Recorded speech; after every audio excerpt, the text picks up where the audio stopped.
The Mdina Cathedral Museum has in its collection several works of art that were once in the late medieval Cathedral of Mdina. Among them is a Renaissance triptych portraying the Madonna del Soccorso.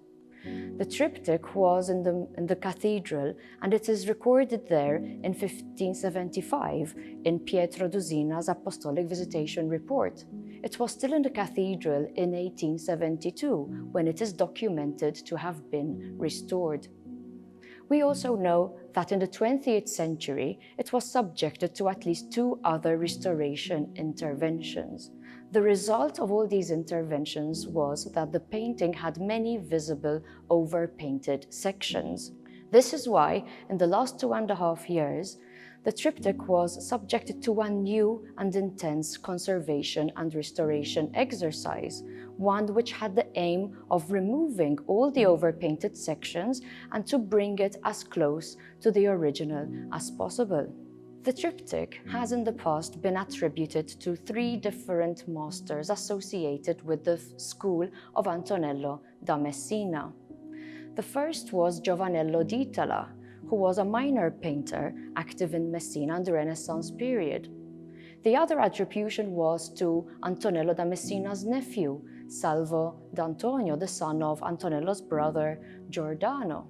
But I am now attributing this painting to another of Antonello da Messina's nephews, Antonio de Saliba, who was probably also of Maltese descent.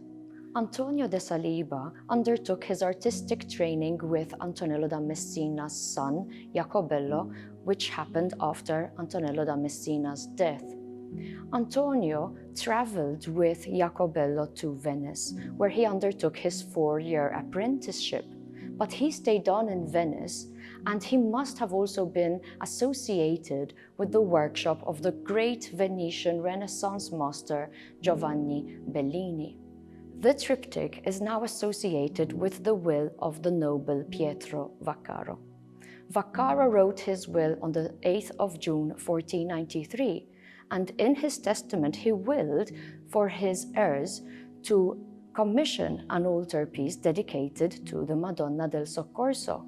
He also wished for it to portray Saint Peter, his namesake, and Saint James the Elder, to whom his altar in the Mdina Cathedral was dedicated. He also wanted an angel to feature in the triptych.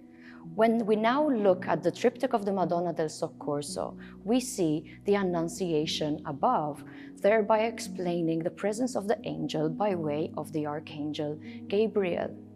The triptych in the central panel on the top cusp also portrays the Golgotha scene.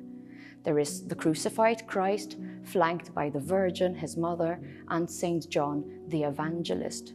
At the horizon, there is a walled, fortified city.